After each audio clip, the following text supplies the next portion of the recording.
Amigas y amigos, bienvenidos, un placer.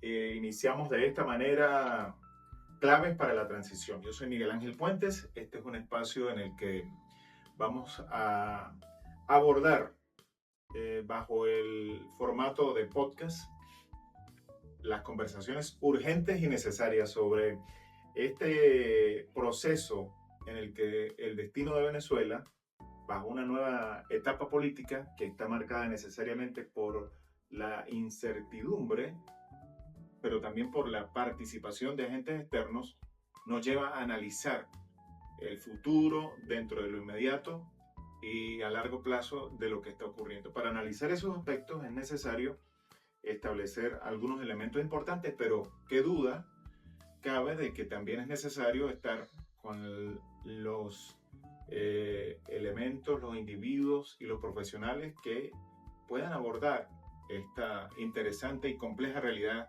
que aborda Venezuela en este momento. De manera que damos la bienvenida junto a la doctora Mayra Duque y a nuestro invitado, el doctor Jean Denis Rosales, quienes son, bueno, especialistas en la materia. Me permito ofrecerles a ustedes información acerca de ambos profesionales. En este caso, la doctora Mayra Duque, que nos acompaña el día de hoy, es doctora en Derecho y especialista en Ciencias Penales. Es abogada litigante con más de 30 años de experiencia, posee un doctorado en Derecho por la Universidad Externado de Colombia y una maestría en Ciencias Políticas de la Universidad de los Andes. Es profesora titular con 20 años de servicio y destaca por su amplia labor como asesora jurídica para diversas empresas y gremios en el país. El doctor Jean Denis Rosales, que nos honra con su presencia el día de hoy, y además en este podcast, en este primer capítulo inaugural de este podcast, es doctor en Ciencias Jurídicas y especialista en Derecho Público, es abogado egresado cum laude, cuenta con un doctorado en Ciencias Jurídicas y doble especialización en Derecho Tributario y Derecho Administrativo, profesor de la Cátedra de Derecho Constitucional en la Escuela de Derecho de la Universidad de los Andes, y se desempeña como coordinador del grupo investigativo Robert von Mann, si no lo digo mal, enfocado en estudios jurídicos avanzados. En fin, larga y extensa la biografía y el currículo de estos profesionales, a quien me complace y me honra acompañar el día de hoy. Amigos, abordemos de inmediato la temática. Algunos aspectos fundamentales. La tesis del Estado suplantado. Voy con la doctora Mayra Duque.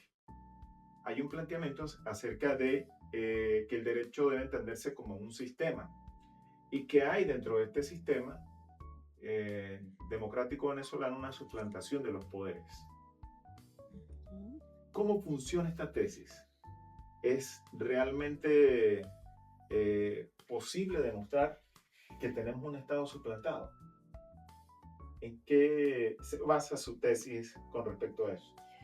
Bueno, primero darle la bienvenida a toda la audiencia a este podcast en el que hemos establecido algún tipo de aporte para la sociedad venezolana en los distintos ámbitos relacionados con lo que ha de ser un momento de transición para Venezuela, en lo que también se ha dado en llamar una nueva etapa política que nos obliga de alguna manera a los universitarios a dar pues un consejo, una orientación, a algún tipo de propuesta para que lo que se haga en lo sucesivo pues sea atinente a controlar o por lo menos a resolver una serie de problemas que nos han marcado el destino en estos últimos 27 años y que por supuesto nos han llevado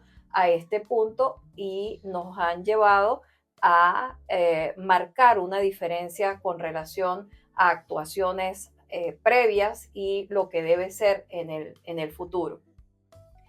Como bien lo decías hace un momento, en mi experiencia profesional, pues siendo abogado penalista, he podido conocer mucho sobre el comportamiento desviado y sobre conductas que no son las apropiadas, y entre ellas lo que es la suplantación de identidad. La suplantación de identidad no es otra cosa que una persona se hace pasar por otra, finge ser esa otra persona, pero ejecutando acciones que no haría la persona suplantada. Pero sigue mostrando ante un público o ante a un entorno que es una persona que no es. ¿Sí? Soy alguien que no soy, haciendo cosas que esa persona tampoco haría. ¿Qué lleva esto de trasfondo? Que hay una manipulación, que hay un engaño, que hay una conducta ilícita, y detrás de esa conducta ilícita, por supuesto, se persigue un beneficio. Esa persona que está suplantando una identidad lo está haciendo para obtener algún tipo de beneficio, por supuesto afectando a la persona que está siendo suplantada y afectando a otras personas que creen en esa dinámica que les está mostrando el suplantador. Entonces, cuando vemos el Estado en estas circunstancias, vemos a un Estado que, aunque tenemos una constitución que marca claramente cuáles son sus funciones, ese Estado no cumple esas funciones. Y nosotros decimos, pero ¿cómo es posible si este Estado habla de división de poderes? Esa división de poderes aparentemente debe garantizar un equilibrio en el funcionamiento del Estado y además controlar el ejercicio del poder frente a los ciudadanos, de manera que no esté el poder por encima del ciudadano y por encima de los derechos humanos. Entonces, ¿cómo es posible que, teniendo una constitución con todas esas bondades y con todas esas garantías, profesor, cómo es posible que con todo eso, entonces el Estado no cumpla con esas funciones? Y ahí es donde voy a lo que es la suplantación del Estado. Entonces, sí tenemos Estado, no ha faltado el Estado, tenemos un Estado, pero el Estado lo está ocupando una organización que es contraria a sus propios fines. Cuando esa organización es contraria a sus propios fines, ella necesita controlar de alguna manera todos los factores que le puedan hacer oposición, o los factores críticos, o los factores disidentes. Y por eso esa organización se vale del propio sistema que tiene el Estado para entrar y minar todo lo que pueda representar un foco adverso o un foco disidente de lo que está ejecutando en la realidad. ¿Y cómo lo hace? Pues lo hace a través del sistema electoral. A través del sistema electoral ocupa las posiciones importantes como las del poder legislativo, y el poder legislativo a su vez designa a los otros actores del poder ciudadano, como lo es Fiscalía del Ministerio Público, como lo es la Contraloría General, como lo es la Defensoría del Pueblo y como lo es el Consejo Nacional Electoral. Entonces, a través de ese poder legislativo, ya coloca, aparte de su organización, al frente de esos poderes que sirven en su naturaleza para controlar el ejercicio del poder. Entonces, fíjense cómo ese posible foco de pensamiento crítico o de control o de vigilancia ya está controlado. ¿Por quién? Por un poder legislativo. Pero aparte de eso, siguen dándose distintas elecciones, distintos procesos. Creo que este país ha tenido el mayor número de elecciones, profesor, en estos 27 años, que creo que más nadie las ha tenido. Hemos superado, creo que debemos estar en el récord Guinness de la cantidad de consultas populares, referéndum, elecciones y cantidad de consultas hemos hecho demasiadas, de manera que con eso de alguna manera se quiere mostrar, estamos efectivamente atendiendo la participación del pueblo o la participación ciudadana, pero en el fondo esa participación ciudadana no es más que para controlar nuevamente a través del sistema electoral quienes pueden ingresar a los distintos cargos o a las distintas funciones que le permitan blindar de un escenario de impunidad a todos los actores o a esta nueva organización que está actuando como que si fuera el Estado, pero con unas funciones completamente distintas al Estado. Entonces voy al punto donde, siendo el Estado un sistema, como lo plantea el sociólogo Niklas Luhmann, él interpreta la sociedad como un sistema de comunicaciones. Y ese sistema de comunicaciones que hace que los elementos se van a relacionar en función a una identidad. Lo que es pertinente a mí, lo que es pertinente a esos elementos, hace que esos elementos se unan y se organicen en torno a una función. En este caso, el Estado hace que una población que comparte unos ideales, que comparte una historia, que comparte una cultura, que comparte un territorio, ese sistema los mantenga unidos porque todos esos elementos los comunican. Y además les son comunes, ¿no? Sí, les son comunes. Les comunican por un lado, pero les son comunes. Exactamente. Hay un interés común. Exacto. Entonces, como es, digamos, hay esa afinidad de intereses, entonces se congrega ese sistema que se llama Estado para cumplir unas funciones para esa misma ciudadanía o para esa misma población. Y ese mismo sistema, como sabe que es posible que en su funcionamiento exista alguna posición contraria, adversa o alguna defraudación de las expectativas que espera ese sistema, el mismo sistema tiene los mecanismos para estabilizarlo. Por eso la función del derecho es mantener la vigencia de ese sistema o mantener la vigencia de la norma. La función del derecho estaría en que si alguien no se comporta de acuerdo a los fines y de acuerdo con las funciones del Estado, entonces el derecho establece un mecanismo de reacción frente a esa defraudación, diciéndole: nos negamos a la defraudación de la norma, la reafirmamos y a su vez te sancionamos. Cuando hay esa sanción, y aquí entran otros autores como Gunther Jacobs o Roxin, donde se discute, bueno, entonces, ¿cuál es la función de la pena o la función de la sanción? Para Roxin dice, hay una función preventiva porque no queremos que la sociedad vuelva a cometer delitos. Entonces, la sanción tiene ese sentido.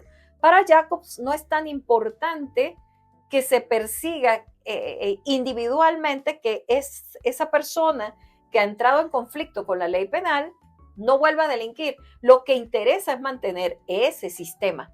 Lo que interesa es reafirmar la vigencia de la norma. Por supuesto que hay posiciones críticas al profesor Jacobs, pero en cuanto a la estabilización, si nosotros vemos que este Estado fue suplantado, el Estado tiene que reaccionar y hacer que todo vuelva al orden y sacar dentro de su organización a las personas, a los actores, a los elementos que no cumplen con esa función. Ahora, doctora Mayra Duque, ¿está el sistema en capacidad de hacer eso?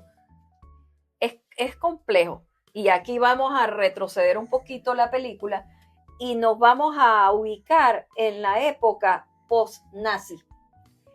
¿Cómo resolvió Alemania y los países aliados cómo resolvieron este conflicto interno tanto de la sociedad alemana como de todo lo que esa sociedad le había provocado a la humanidad, porque esto no era solamente decir que era un atentado contra una población específica que eran los judíos, sino era contra la humanidad.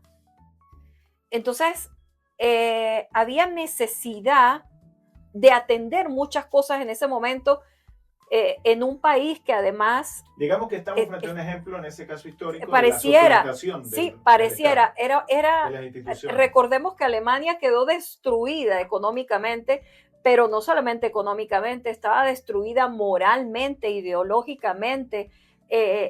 Su sistema educativo estaba minado de una ideología que iba contra todo los principios de lo que es la protección de los derechos Ahora, humanos. Doctora Mayra, disculpa que la interrumpa, hay un punto en el cual la ciudadanía percibe eso, más allá del conocimiento que con mucha propiedad dispone la jurisprudencia en ejercicio de los profesionales como usted. En el momento en que la ciudadanía pierde esa fe, ¿cómo se recupera para darle la oportunidad al doctor Jean-Denis también a través de esa reforma necesaria? ¿Cómo se hace para que la ciudadanía recupere la fe en esas instituciones? A través de lo que en reconocimiento a lo que dice la doctora Mayra Duque es un Estado suplantado. Bueno, primero, una pequeña aclaratoria. Yo particularmente considero que la Constitución actual no tiene muchas bondades, tiene muchas debilidades y resulta necesario hacer una profunda transformación por las múltiples contradicciones y ambigüedades que tiene. Lo que se requeriría de alguna manera es tejer una especie de alianza entre el sistema educativo con la arquitectura jurídica del Estado como tal. ¿Por qué? Porque de alguna manera se ha creído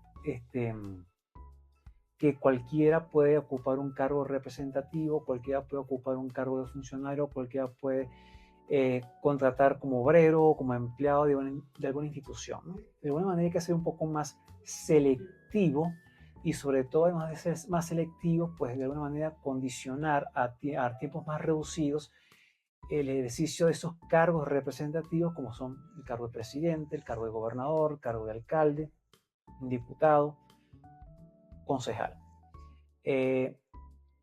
Si es cuestión de hablar de cambios puntuales, podemos comenzar, por ejemplo, por reducir el periodo constitucional. Lo mínimo siempre han sido 4 años, en nuestro caso son 6. Lo ideal sería por lo menos un término intermedio, 5 años. 5 años para ser presidente, 5 años para ser gobernador, 5 años para ser alcalde, 5 años para ser diputado. ¿Y qué supone la diferencia? Disculpe, doctor. Lo que pasa es que si una persona se queda mucho tiempo gobernando, se acostumbra, se envilece y se acostumbra a mandar, y como decía Simón Bolívar, el pueblo se acostumbra prácticamente a obedecerlo. Pero la métrica supone un año, es decir, la diferencia entre 5 y 6 años supone esa diferencia. Puede ayudar significativamente, especialmente si en un país como Venezuela además se establece la reelección indefinida. Entonces, reelección indefinida se pondría 6 años, 6 años, 6 años, 18 años, y como sigue siendo indefinida, 6 años más 24, 6 años más 30, puede tener una persona básicamente gobernando de manera indefinida, de por vida, casi que hablar de un cargo vitalicio, como supuso, por ejemplo, en países como Kazajstán, o incluso, por ejemplo, en la actual Rusia, donde dice que el actual presidente Putin va a gobernar hasta el año 2036, y eso fue por reforma del año 2018. Entonces, cuando una persona se acostumbra a mandar, el pueblo se acostumbra a obedecer, y eso, por supuesto, pues genera una especie de distorsión de lo que es básicamente un cargo representativo, porque quien es presidente, lo hace cumpliendo un mandato que le da a quien votó por él en un proceso electoral donde se midió ofertando un programa político gubernamental con un contendor que a su vez compite con él, ofreciendo básicamente, pues, en igualdad de condiciones, una oferta electoral que pueda ser agradable o no para el elector. Entonces, al medirse ambos electoralmente y haber un vínculo jurídico de representación entre el que es presidente o gobernador o alcalde con el electorado que lo elige, pues naturalmente el pueblo puede, por supuesto, decir, mira, ríndeme cuentas, o sea, quiero que tú me digas si cumpliste con aquello que prometiste cuando yo te elegí en este procedimiento electoral que terminó con mi voto escrutado en la mesa, en la cajetilla. Y entonces, bueno, por favor, a ver, ríndeme cuentas, que de hecho es un derecho constitucional cuando lo establece el artículo 66. De hecho, es accionable judicialmente y tú puedes exigir que un gobernador, un alcalde, un presidente te rinda cuentas, incluso ante una instancia judicial, sobre lo que ha hecho a nivel, por ejemplo, de lo que ha sido la administración de los tributos. Pero hemos visto, doctor Yendenis, una singularidad histórica en el proceso electoral realizado en el 2024. Y eso es parte también de nuestra historia reciente, ¿no? En la que el ejercicio del voto pudo haber estado en entredicho. Pero bueno, aquí en el tema de claves para la transición tenemos dos elementos ya importantes. Uno es el tema de la reforma electoral, otro es el tema del Estado suplantado. Coincidimos en ese aspecto y qué elementos de reforma podrían hacer en lo inmediato o traducir a la ciudadanía lo necesario para contar precisamente ya con un Estado suplantado y con no un método electoral que precisamente también se traduce en esa suplantación de intereses en lo inmediato. Hay gente que asume que es necesario, y partimos de lo que las audiencias quizás nos reflejan a través de redes sociales y ciertas mediciones, que no es necesario, algunos pretenden que no es necesario una elección en lo inmediato, sino que corresponde primero un proceso de adecuación económica. Y hay quienes no, que dicen que en lo inmediato debe hacerse la reforma electoral y procederse en consecuencia a hacer una nueva elección, en base a que esa reforma nos entregue un sistema, digamos, potable, purificado, efectivo. ¿Están ustedes de acuerdo con eso? ¿Es parte de esa primer paso? Bueno, en mi concepto, no puede irse a un pacto de olvido. Pareciera que la situación económica es preeminente frente a las cosas más urgentes o más importantes, que fue la violación de derechos humanos a un número considerable de venezolanos y también de extranjeros. Claro, la gente podría asumir que el no recibir un salario acorde es parte de la violación de un derecho humano. También, ¿no? Sí, por supuesto, pero hay cosas mucho más graves, y lo que aconsejan internacionalistas y otros actores que han vivido situaciones como la nuestra es que debemos pasar a una transición en la que exista, lógicamente, el juzgamiento de esas actuaciones contrarias a los derechos humanos y, por supuesto, contrarias al Estado de Derecho y contrarios al sistema democrático. Porque es que todo esto lleva a un proceso que va, y en esto tal vez la ley de amnistía hizo un pequeño aporte que no lo completa, que es comenzar con el perdón. Comenzamos con el perdón, pero el perdón no es suficiente. Al lado del perdón se necesita que también se juzgue y se castigue la conducta que es contraria al orden democrático, contraria al orden jurídico y contraria a los derechos humanos, y que además con esa sanción a los responsables se le muestre al mundo y se le muestre a esta sociedad que eso no puede quedar impune y que cualquiera que se atreva en el futuro a realizar ese tipo de comportamiento debe ser juzgado, porque no vamos a ser condescendientes con el violador de los derechos humanos. No vamos a ser condescendientes con el criminal, no vamos a ser condescendientes con el delincuente. Entonces, tenemos que sancionar, que es distinto a decir que voy en una posición de venganza o en una posición revanchista, sino es sembrar ciertamente que aquí hay que defender el Estado de Derecho y que hay que defender unos principios constitucionales y que hay que defender unos principios fundamentales: el derecho a la vida, el derecho a la integridad personal, el derecho a la comunicación, a la libertad de tránsito, en fin, una cantidad de derechos que han sido violados durante estas últimas décadas. pero adicional a obtener la justicia, también es una garantía de no repetición, que era lo que se buscaba post época nazi, como lo que también se buscó en Colombia con el Tratado de Paz, que era una justicia transicional. La justicia transicional busca ciertamente el perdón, la reconciliación, pero también que se sancione a los responsables, que avancemos y que a su vez se establezca una garantía de no repetición de esos comportamientos que son indeseados para cualquier sociedad. Desde lo electoral, ¿se puede plantear una reforma para que los futuros líderes no caigan en el, digamos, atavismo o el cliché mesiánico necesariamente impostado desde lo cultural en nuestra Se puede sociedad hacer, pero se venezolana? requiere una reforma de la Constitución. Particularmente yo plantearía requisitos mucho más rigurosos para aquellos que piensan acceder al cargo de presidente, vicepresidente, ministro, gobernador, alcalde. Por ejemplo, constitucionalmente, legalmente no se exige que quien vaya a ocupar el cargo de presidente, gobernador o alcalde sea profesional. Debería ser profesional, debería ser por lo menos tener un título especialista. Y ya que hace el primer mandatario nacional, debería por lo menos manejar una lengua extranjera, preferentemente el inglés. Debería ser una persona, por supuesto, bien hablada. Incluso se debería solicitar. El tecnócrata sería la visión extrema de esa No, propuesta. no lo sería, porque sencillamente tenemos que tener una persona que tenga el perfil para manejar el país, porque se trata no básicamente de una persona que va a mandar, porque ese es un problema que se tiene en Venezuela y en América Latina, que piensan que ocupar un cargo de presidente o gobernador o alcalde implica mandar, ejercer poder. No, implica gerenciar, manejar la cosa pública, conducir los destinos de 30, 40, 50, 100 millones de personas hacia un porvenir que sea, pues, saludable, sano, pacífico, democrático. Entonces, se requiere que una persona tenga un perfil profesional cónsono con la idea de conducir los destinos de 30, 40, 50 millones de personas. Entonces, se requiere que tenga un título profesional, que esté capacitado, que esté formado, pero además, voy a agregar algo adicional.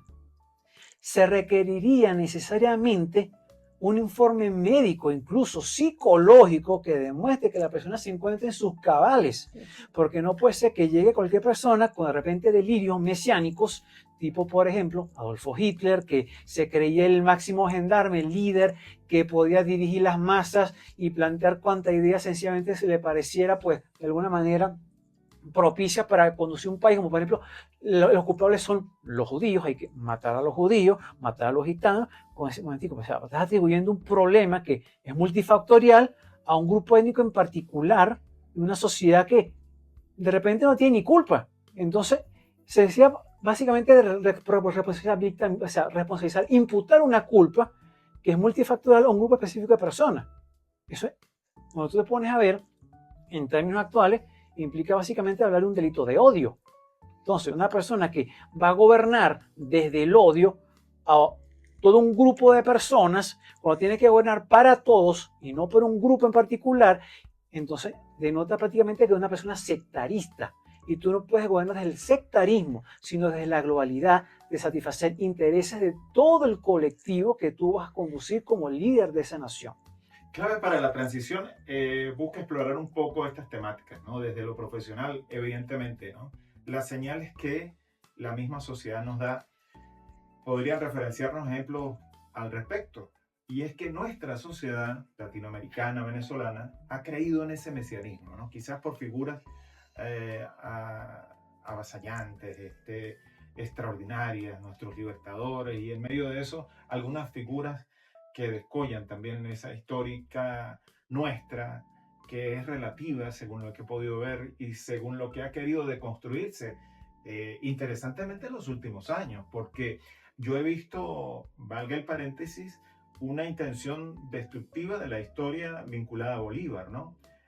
Quizás con intenciones positivas o negativas habría que analizarlo, pero existe el perfil de ese individuo que, alejándose de ese mesianismo, asuma la responsabilidad con propiedad profesional y ética de dirigir el país. Doctora Maya. Claro, y ahí entra el sistema educativo. Volvemos al sistema Estado, la suplantación, cuando esta organización, contraria a los fines del Estado, toma el poder, busca neutralizar al sistema educativo, porque desde el sistema educativo es que se alimenta el pensamiento crítico, es donde se enseña a revisar desde todas las ópticas y de todas las perspectivas posibles un mismo asunto. Es decir, no conformarse con que el conocimiento es estático o no conformarse con una versión de los hechos o una versión de la vida, sino que siempre hay que cuestionarse. Y eso es lo que plantea la ciencia, un continuo cuestionamiento de teorías, de hipótesis, de planteamientos, y el estar en ese continuo cuestionamiento se va construyendo conocimiento y se va presentando nuevas cosas. Y si el sistema educativo está neutralizado, entonces está formando a unos ciudadanos incapaces de reaccionar, incapaces de cuestionar, incapaces de criticar o incapaces siquiera de observar, sino unos simples, vamos a decir, unas simples ovejas, agentes pasivos, son unas ovejas, por donde las llevan, allá van. Ahora, y esos futuros profesionales, entonces, son los que van a ocupar las posiciones de poder o de administración de la cosa pública sin ningún tipo de observación ni crítica. Ahora, eso suena paradójico porque pareciera que Venezuela se ha sumergido en esa... En general, la sociedad ha sido un agente pasivo de todo este proceso del Estado suplantado, del tema electoral, de la ocupación de las instituciones por individuos que no son responsables y no tienen la propiedad, digamos, profesional de manejar instituciones públicas. Pero hay un tercer elemento, es el agente externo, del cual no hemos hablado. Hace un año ni siquiera esto lo hubiésemos comentado, ¿no? Y se estaba en vísperas de una apertura, por decirlo así, a un panorama como el que estamos analizando. Las claves de la transición comienzan este año precisamente con la inserción de ese agente externo, quien de alguna manera dinamiza todo este proceso. ¿Qué opina en ese ámbito el profesor Jean Denis en el futuro inmediato para esa reforma necesaria desde el electoral, partiendo de la agenda que ha sido también en parte coaccionada por ese agente externo? Sí, bueno, tengo una posición bastante particular al respecto porque he sido bastante cauto al hablar con relación al tema, no por miedo. Soy un académico, soy profesor, tengo que dirigirme a mis estudiantes y darle mi posición.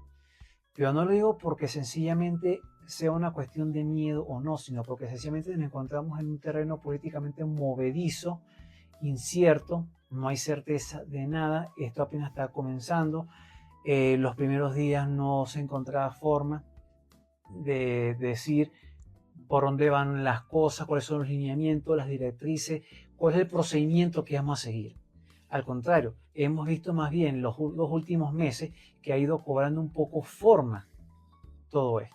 Entonces es cuestión sencillamente de ver que, a ver, por un lado van dos ejes fundamentales, el económico, el político y pudiéramos decir también el de repente de la justicia transicional, que en mi opinión pues es el único que ha quedado de alguna manera trancado, cooptado, porque siento que lo que se planteó fue una especie de autoamnistía y eso pues es inconstitucional, va contra el artículo 271 de la Constitución, va contra la Convención Americana de Derechos Humanos. En cuanto a los otros dos, bueno, efectivamente pues estamos bajo una relación de tutela de alguna manera económica por parte de un gobierno extranjero. Ya lo hemos visto desde el punto de vista de los hidrocarburos, con la nueva ley orgánica de hidrocarburos, ahora viene con el tema de la minería, está buscando prácticamente traer nuevos consorcios internacionales extranjeros de gran emporio para invertir en la materia minera. Parece que viene lo mismo con el tema de las telecomunicaciones, lo cual por supuesto va a contribuir a mejorar un poco ese clima cultural por el excesivo control o intromisión del Estado en las telecomunicaciones, en la radio, en la televisión, en el internet. Por supuesto, al permitir que de repente mayores operadoras privadas puedan participar de una manera más abierta, más flexible, más plural, más democrática, con más contenidos y no, por supuesto, que nos estuvieran prácticamente bombardeados con propaganda oficial. todos los días, todas las semanas, todo el año, durante 26 años, acerca de lo que se considera que es la versión oficial de cómo son las cosas, tanto a nivel interno como de repente a nivel internacional, ¿no? Tener una sola opinión, pues de alguna manera nos da una versión sesgada o institucional de lo que básicamente le conviene al gobernante de turno, pero no la verdad, ¿no? Eso por un lado ayudaría bastante, por supuesto, a que cualquiera pueda participar a la hora de prestar, servicios con una emisora de radio, con una concesión en materia de televisión, servicios de stream, en fin, o sea, por esos tres lados va bien. Lo que llama la atención, por supuesto, es que se requieren mayores cambios. Por ejemplo, no hemos visto nada que se diga, por ejemplo, con el tema de la banca, ni con los seguros, ni con el tema de la industria. No se han visto mejoras ni cambios y planteos a nivel, por ejemplo, tributarios. Por ejemplo, que haya de repente ver la parte de las concesiones, las contrataciones públicas, eso no se ha tocado. Se planteó en una ocasión 8 proyectos de código civil, código de comercio, muy necesario este último porque es del año 55.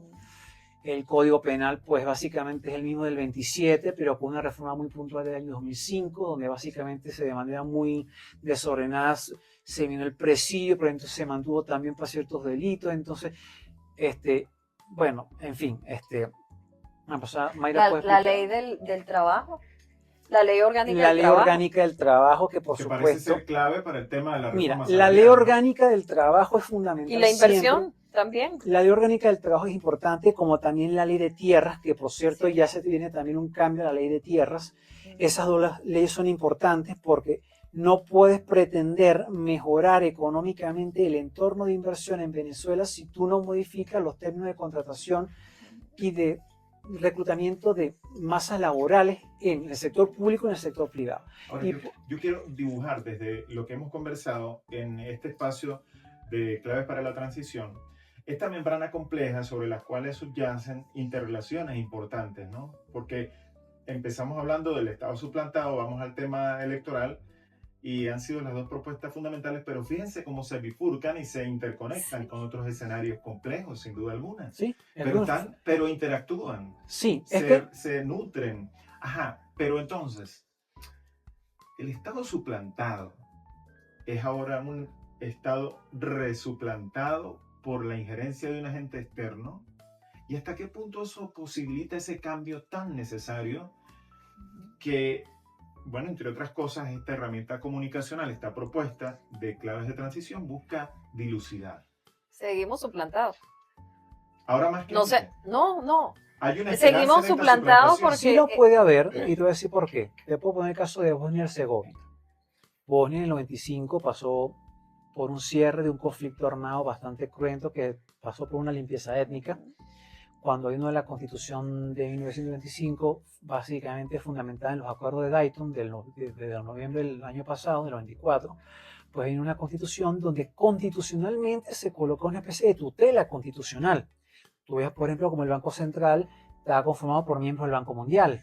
Veías que el Tribunal Supremo, la Corte Constitucional del país de Bosnia y Herzegovina, estaba formada por miembros designados por la Corte Europea de Derechos Humanos. Entonces, de alguna manera tutelaba el Poder Judicial para evitar que, por supuesto, se utilizara el Poder Judicial para perseguir a grupos étnicos que eran tanto étnica como religiosa como lingüísticamente diferentes. Entonces, de alguna manera, pues, tutelas, hay experimentos, hay de alguna manera modelos que se han dado. El de Bosnia, de alguna manera, ha funcionado durante 30 años. No ha desembocado, por supuesto, en un conflicto armado nuevamente de carácter civil entre los grupos constituyentes, los pueblos constituyentes de esa nación del sureste europeo. Y de repente, ¿quién quita? De repente terminamos siendo nosotros una especie de experimento también, para de alguna manera tutelar una situación bastante compleja que tenemos aquí en Venezuela. Pero el problema está nuevamente que estamos apenas comenzando. Si acaso han pasado 2 meses y 1 semana, y difícilmente, pues de alguna manera lo que se ha visto que ha avanzado más desde el punto de vista económico. Este señalamiento cronológico es clave dentro de esas claves de transición, porque hay quienes esperan, y de hecho no a estas alturas en el mes tercero del año, sino incluso en el primer mes del año, que las cosas se precipitaran, ¿no? De forma casi mágica, ¿no? Pero entonces cuando introduce el profesor Jean Denis, el tema cronológico es importante. Eso dentro de lo cronológico y quizás retomando algunos puntos del inicio de la conversación, ¿el tema electoral es posible en este año 2026? ¿El tema de reconstruir ese Estado es posible en el 2026? ¿Cómo ven ustedes eso en lo inmediato?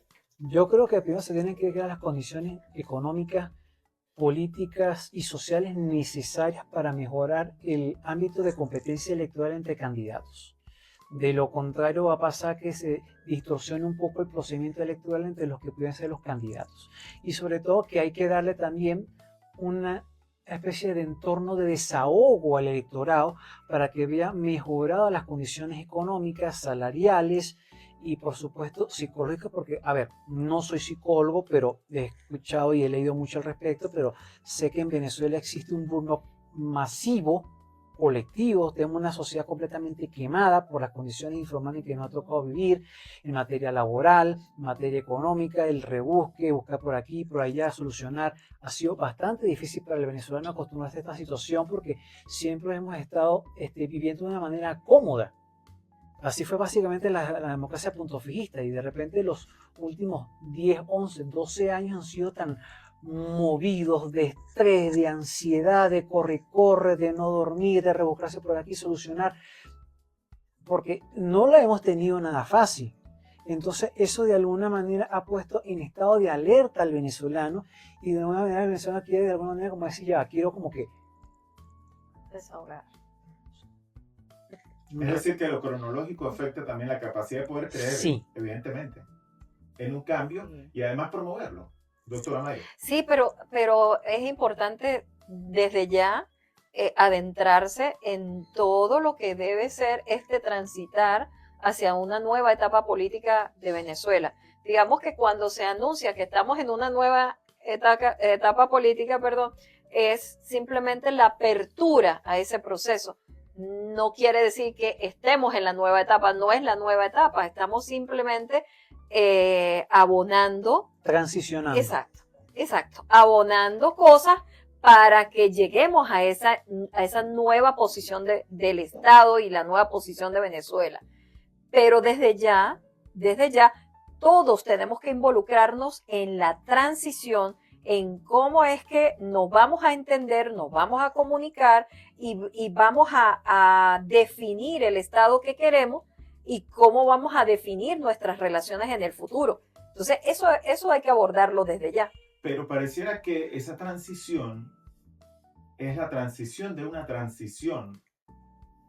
Y aunque suene complejo el término o la definición, parece que la verdadera transición no ha llegado aún. Estamos en una primera etapa de transición que no nos corresponde a nosotros. Porque ese agente externo pareciera dar a entender, o es lo que se visualiza o se percibe, el ciudadano con todo el problema psicológico que evidentemente ha afrontado, y eso nos transversaliza a todos, desde los niveles más humildes hasta los estratos quizás un poco más complejos. El tema de esa transición pareciera ser una transición estructural, fundamental o primaria, basada en un agente externo que es el que ha de alguna manera activado ese tránsito. Incluso cultural. Porque la transición no es solamente en cuanto a lo estructural, en cuanto a lo normativo, en cuanto a lo económico, también en cuanto a lo cultural, porque estamos cambiando ahora la forma de pensar y manejar y resolver las cosas que se han hecho mal durante 26 años. Entonces, estamos viendo una especie de cambio de paradigma, porque si bien constitucionalmente... Eso es positivo. Es bastante positivo, especialmente porque, a ver, si constitucionalmente teníamos nuestro estatuto político, nuestro código, nuestra codificación política para conducirnos como Estado y como nación y como sociedad, y nosotros distorsionamos que lo que hacíamos era conforme a ese código político cuando no lo era, eso pues un desfase de alguna manera como que ya no me cuadra un poco porque eso no es lo que yo estoy viendo de la lectura de la norma. Pero ahora cuando yo veo que sencillamente lo que estoy buscando hacer ahora sí va en consonancia con lo que yo aprobé como norma, porque nos representa a todos nosotros como sociedad, ahí la cosa cambia, porque hay una especie de orden que de alguna manera no produce ese desajuste entre lo que es la norma y la realidad. Entonces es mucho más coherente. De alguna manera estamos condicionando a algo mucho más coherente al venezolano a nivel de lo que es el pensar y conducirnos y en cómo hacer las cosas. Porque antes, a ver, está un modo de hacer las cosas, pero esto corre que riesgo no de corre ser una promoción de una expectativa, de inevitable. un deseo. Es inevitable, porque estamos en proceso de algo que espera que se dé. Eso genera una expectativa. El problema es si se va a dar o no se va a dar. Nosotros estamos procurando que se dé y en feliz término. Porque esa transición precisamente parece entre dos factores que excluyen al común del venezolano. Es decir, hay dos fuerzas allí, una que ha sido desplazada o pareciera estar desplazada, porque también la gente se pone en entredicho si realmente esa capacidad de estos individuos o de esta fuerza que ha podido suplantar el Estado están realmente desplazadas o no. Entonces, claro, es que ahí eso es lo que afecta esa expectativa, la fe, la esperanza y la confianza de que el cambio se va a dar. Pareciera y es lo que uno percibe en la calle, que el ciudadano dice, pero siguen los mismos, sigue la misma gente. Es que casualmente voy a decir algo que va a sonar un poco polémico. Yo considero siempre que en Venezuela, a pesar que conscientemente decía una cosa, en la práctica pasó otra. Yo sí considero que en Venezuela hubo una parte política. ¿En qué sentido? Que se condicionaba a que si tú no tenías una determinada visión o forma de pensar o no estás en sintonía con lo que de alguna manera era la posición oficial de gobierno, tú no puedes ingresar ni al Poder Judicial, ni al Poder Ejecutivo, ni al Poder Legislativo, ni al Poder Ciudadano, ni al Poder Electoral. Entonces, de alguna manera, sí había una especie de ostracismo, de segregación o marginamiento de un grupo vulnerable de la población de acceder a cargos estratégicos por razones de, a ver. Eso puede ocurrir en instituciones más cercanas, Universidad de los Andes, por ejemplo. No necesariamente, porque, a ver, las universidades todavía no han sido completamente penetradas por el gobierno, todavía eso se ha mantenido. Y en eso la autonomía universitaria, digamos que ha logrado guardar esa diversidad o ese pluralismo de ideas y de opiniones dentro de su institución, que no ocurre en el resto de... La universidad, así como tú la ves, de los últimos 26 años, a pesar de la situación contexto país, sigue siendo un universo de personas, de creencias y de formas de pensar. Hay de todo. Porque es interesante, porque la ciudadanía es un elemento importante dentro de este análisis, pero las instituciones como la universidad también juegan un importante papel. Y no solo es retórica. Claves para la transición es la expectativa de que esta beta de profesionales, de tecnócratas, que con propiedad pueden dirigir un país, den su aporte y nos ayuden a través de una herramienta como este podcast a dilucidar elementos que son clave para ese tránsito. Ahora, ese tránsito que pareciera estar un poco difuso y sobre el cual tenemos que dar luces. Entonces, para asentar algunas cosas, por ejemplo, si las reglas del juego las siguen dictando quienes de alguna manera han destruido o han suplantado el Estado, tenemos esperanza que en lo inmediato esto pueda cambiar. ¿Cómo se equilibra, por ejemplo, la necesidad de inversión petrolera con la soberanía jurídica que el país está reclamando frente, por ejemplo, a estas reformas express que se han hecho, más allá de que en el tema de democracia la amnistía ha propuesto algo y también ha sido una decisión o una reforma express, por decirlo de alguna manera coloquial? Y si el sistema actual es un Estado suplantado, ¿restablecemos el sistema anterior o construimos algo nuevo? ¿Qué es lo nuevo que hay que hacer? Sabemos qué es lo que queremos, porque podríamos estar frente a una situación de que decimos, bueno, no sabemos qué es lo que queremos, pero podríamos estar en condiciones de decir qué es por primera vez lo que no queremos. Voy a ponerlo de esta manera. Hay que entender que estos han sido 26 años de experiencias y que de alguna manera hay que estudiar los últimos 26 años más los 40 anteriores para entonces no cometer los mismos errores anteriores. Por esa razón, fíjate, tú me preguntaste qué cambios se requieren. Hoy en día hay muchos expertos que ya tienen claro qué es lo que se requiere necesario para cambiar en la Constitución o en las leyes o en cuanto al perfil de lo que tiene que tener los que van a dirigir de repente las universidades o la Fiscalía General o la Contraloría General o la Defensoría del Pueblo o el Consejo Nacional Electoral. Eso está ya prácticamente estudiado, está bien estructurado. Lo que falta es que se plasme, que es con una nueva codificación política, entiende, una nueva constitución, una nueva legislación, y que por supuesto pues se ponga en ejecución ese nuevo sistema jurídico que de alguna manera tiene que implementarse para que tengamos un Estado moderno, una administración pública moderna, un poder judicial moderno, un sistema de control fiscal moderno, un sistema electoral moderno. Hay que seguir generando estas discusiones y hay que llevar información a la ciudadanía, porque recuerda que llevamos 27 años en el que la libertad de expresión se ha coactado. Y entonces prácticamente la información que se lleva a través de las redes sociales, que es lo que más está consumiendo el ciudadano, es muy limitada respecto a la realidad que vivía el Estado, la que vivía Venezuela, y sin poder opinar, sin poder decir cosas distintas a las que eran del dominio de los que ocupan los cargos principales. Y toda esa situación como generó una autocensura y una apatía y un cerrarse a cualquier posibilidad de discusión. Eso hay que irlo poco a poco conquistando nuevamente y dando la confianza para que el ciudadano pueda expresarse, pueda hablar. Por eso es que este tipo de programa ayuda y contribuye a que primero la gente se oriente, conozca un poco lo que en cuanto a la técnica se refiere y refresque cosas, porque también en esto de protegerse, también entramos en una especie de negación. Sí. En una negación, no, así como que, bueno, no quiero saber mucho, no me quiero enterar de cosas para no sufrir, para no preocuparme más de la cuenta, para no tener más angustia o más ansiedad. Hay un Muchas sentimiento de veces, negación sí, por una parte, pero también de confirmación, en el sentido de que, por ejemplo, hay algunas señales sobre las cuales el individuo puede decir, es más de lo mismo. Puede sonar a un bis, puede sonar...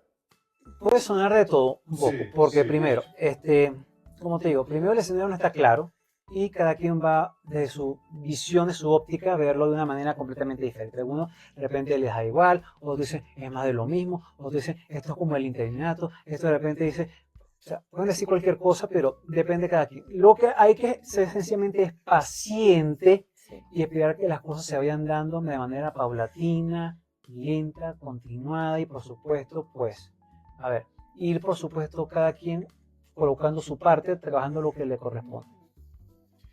Bueno, es esencial sin duda alguna manejar todos estos elementos, disponer de la acertada visión de profesionales como ustedes y de iniciativas que como esta buscan abrir camino, buscan abrir espacios, buscan dilucidar dentro de la neblina, por utilizar una forma, la realidad de lo que está ocurriendo, analizar.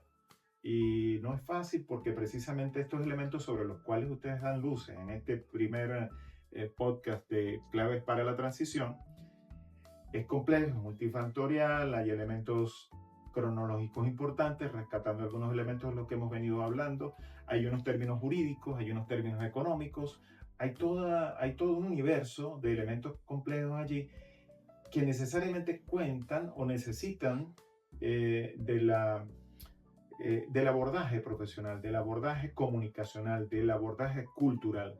Y bueno, creo que es una misión importante. Yo quiero felicitar a los productores, quiero que ustedes también participen a través de las redes sociales. Tenemos las redes sociales allí. Estamos vinculados a las redes sociales del profesor Jean Denis Rosales y Mayra Duque, para que ustedes también participen. Es parte de esta primera iniciativa y hay muchísima tela que cortar. Y hay muchísima tierra que sembrar, cultivar. Hay mucho espacio sobre el cual trabajar. Yo quisiera un mensaje final para finalizar para cerrar este primer capítulo del podcast Claves para la Transición. Doctora Mayra, para nuestra audiencia y bueno, y el futuro de lo que serán estos próximos programas.